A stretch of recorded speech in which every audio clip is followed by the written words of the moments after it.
जय हिंद साथियों, और हम निकल रहे हैं एक यात्रा पर। सबसे पहले अपने शहीदों को प्रणाम।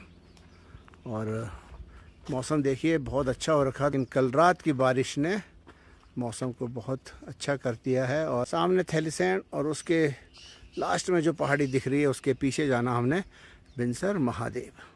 बने रहिए आप हमारे साथ।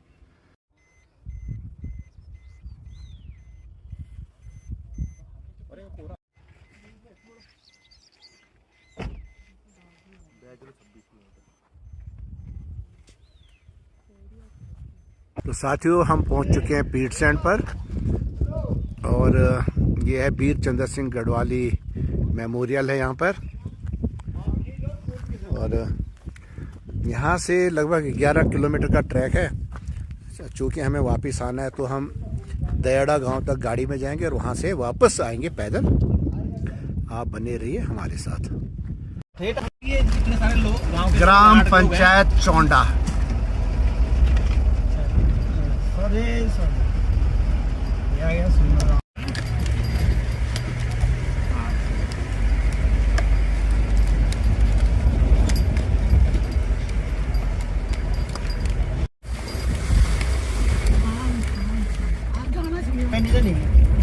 कोई नहीं लेता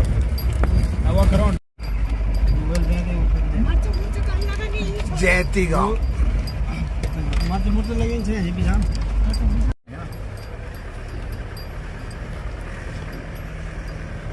ये डांगो जो ये सामने आपको दिख रहा है डांग गाँव, इधर इस साइड। तो हम उतर चुके हैं अभी दयाड़ा गांव जहाँ तक रोड है, और इसके बाद अब पैदल 9:45। और हम देखते हैं कि कितना समय हमें लगता है अभी। अब यहाँ से सीधी चढ़ाई है, कहाँ तक हमें नहीं पता। घ्यू की माणी देहरादून सब विधानी देहरादून है, देहरादून उठा जा।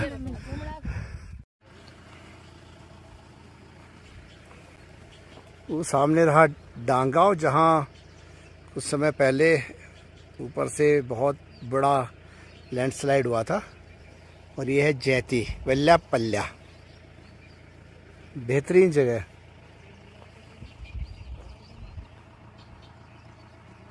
गांव मोटर मार्ग आखिरी, और काफी फैला हुआ ये।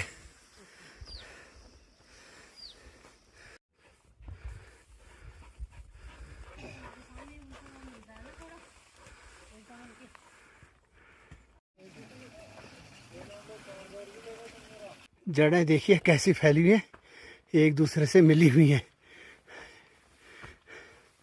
जैसे बिछड़े रिश्तेदार मिलते हैं।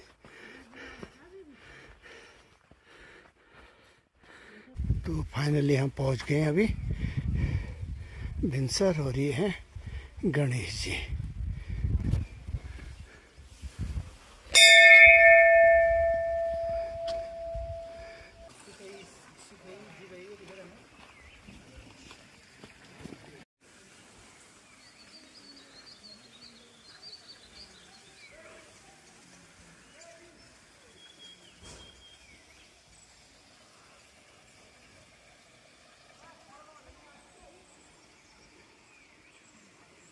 बिनसर महादेव, ये धारें ऐसे हैं दो, एक यहाँ पर एक पीछे। और ये अभी जो नया मंदिर बना है, बेहतरीन दृश्य यहाँ, फर्स्ट क्लास।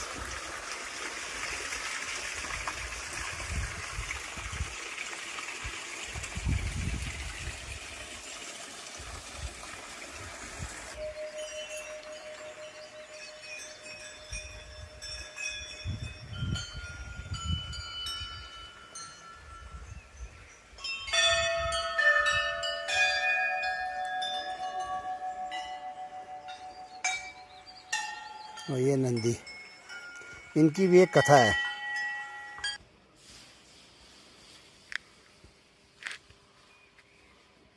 बिनसर महादेव छत्रमुड़ है, और ये नवदुर्गा है। कहाँ ये साइड में नवदुर्गा छे, वो शिवलिंग है, और ये नहीं लक्ष्मी है। हाँ वो लक्ष्मी अयो ये तरफ आई जाए।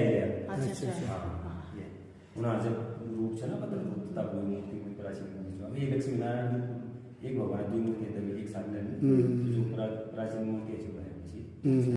पहले तो आपका बहुत बहुत धन्यवाद। और मेरा नाम बचे सिंह बेलवाल है। मैं बिनसर महादेव का एक छोटा सा पुजारी हूँ और मेरा निवास स्थान ग्राम चौंडा है।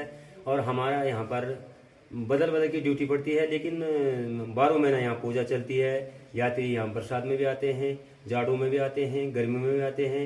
और आजकल इतनी भीड़ रहती है कि जिसकी कोई सीमा नहीं। रात 9-9, 10-10 बजे तक यात्री आते हैं। लेकिन क्या करें सर, वन विभाग की जमीन होने के कारण यहाँ पर ना तो धर्मशालों का ढंग के धर्मशाले हैं, ना यहाँ पर शौचालय की व्यवस्था है, और ना यहाँ पर मंदिर के चार दीवारी की सुविधाएं हैं। तो ट्रस्ट है कोई आपका? सर यहाँ पर हमने ट्रस्ट बनाया है। ट्रस्ट के माध्यम से हमने वन मंत्री, मुख्यमंत्री, गृह मंत्री, कैबिनेट मंत्री, अपना क्षेत्रीय विधायक धन सिंह रावत जी से रिक्वेस्ट की, और वन विभाग डेपू जी से रिक्वेस्ट की, और अपने जिला अधिकारी महोदय से निवेदन किया। लेकिन प्रशासन का ये आदेश है कि भाई तुम शासन से आदेश करवाओ और उसके बाद ये कार्य पूर्ण होगा, क्योंकि हमने ट्रस्ट के नाम पर जमीन भी रजिस्ट्री करवा रही है। अच्छा जी। तो अगर मान लीजिए वन विभाग यहाँ पे जमीन दे देता है, ट्रस्ट अगर आपका रजिस्टर्ड हो गया है, तो उसमें क्या समस्या होगी? कुछ समस्या तो नहीं है? ना उसमें कोई समस्या नहीं है सर। ट्रस्ट के पास भूमि है और ट्रस्ट अदले बदले करने के चक्कर में है, ताकि यहाँ यात्रियों की सुविधा हो जाए। ये जो पुराने धर्मशाले हैं दादा परदादा के जमाने के, इनका सिर्फ मेंटेनेंस हो जाए और शौचालय की व्यवस्था हो जाए। तो ट्रस्ट का नाम क्या है आपका? Chauthan Dudhatoli charitable trust. Charitable trust है जी। तो यहाँ कोई मंदिर समिति बीकेटीसी के अंडर में है ना? बीकेटीसी ने तो ये ना सर, बीकेटीसी ने इस मंदिर का जीर्णोद्धार बीकेटीसी ने किया है। इसमें जो भी पैसा लगा बीकेटीसी का लगा मंदिर पर जीर्णोद्धार के। अच्छा, ठीक है। तो इसकी भेंट वगैरह कहाँ जाती है? इसकी भेंट वगैरह अभी समिति है, पुजारियों के अंडर में रहती है। अच्छा, जो पुजारी हैं जी, यह समिति है, लोग हमारी क्षेत्रीय समिति उनके अंडर में रहती है। और थोड़े बहुत जहाँ पर अधूरे कार्य होते हैं या मान लीजिए कोई किसी चीज की समस्या हो जाती है, वहाँ खर्च कर यात्रियों के लिए सुविधाएं हो सकती हैं। मंदिर का सौंदर्यीकरण हो सकता है। बाकी तो ट्रस्ट में कितने मेंबर हैं गुरुजी? इसमें 6 मेंबर है ट्रस्ट में। अच्छा, अलग अलग गांव के हैं? जी, अलग अलग गाँव के हैं। अच्छा जी, क्या गाँव वाला? चौथानपट्टी में सुंदर गांव से हैं, जैती से हैं, डडोली से हैं, जंद्रिया से हैं, थान से हैं, चौंडा से हैं। अच्छा जी सर, सब से जी। तो नहीं तो परेशानी तो है ही आपको? बहुत परेशानी है सर। आजकल तो यात्री रात को भी आते हैं, रात को भी रुकते हैं। जी, रात को यात्री आते हैं और बुजुर्ग माताएं बहनें आती हाँ, मैंने आज देखा था बहुत दूर से। शौचालय जाने में बहुत दिक्कत आती है। हमको बार बार पूछते हैं कि बेटा शौचालय किस तरफ है।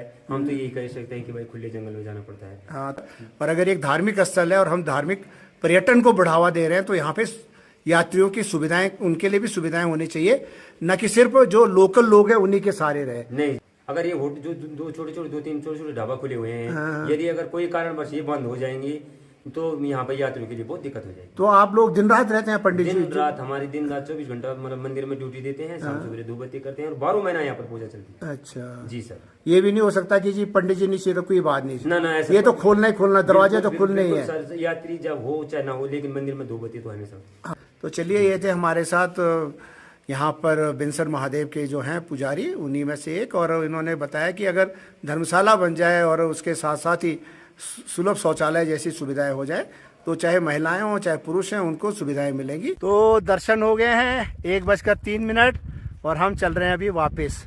बेहतरीन मौसम, बेहतरीन। जैसे कल बारिश थी।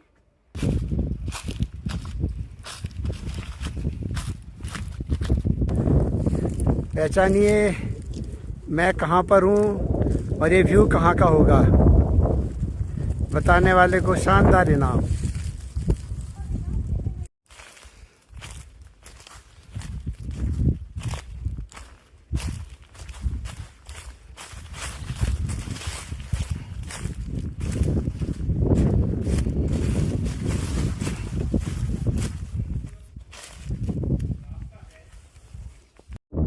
अभी हम वापस आ रहे हैं बिनसर महादेव से, और ये देखिए नीचे जगतपुरी वाला व्यू, घाटी, ऊपरे खाल, नकचुला खाल इत्यादि।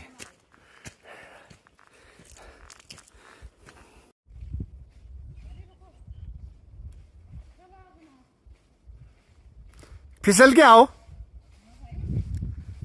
जय साथियों, तो मैं, बीना और सुबोध अपनी यात्रा पूरी करके आ गए हैं। और आज बहुत ही बेहतरीन रहा। सुबह हम गए तो मौसम बहुत बढ़िया था। वैसे कल रात बारिश थी तो डर था कि बारिश न हो जाए, और ये महादेव की कृपा है। आप लोग आइएगा कभी हमारे पास घूमने के लिए पहाड़ में, और आप जहाँ रहें स्वस्थ रहें, सुखी रहें, दीर्घायु रहें, इसी कामना के साथ जय हिंद, जय उत्तराखंड।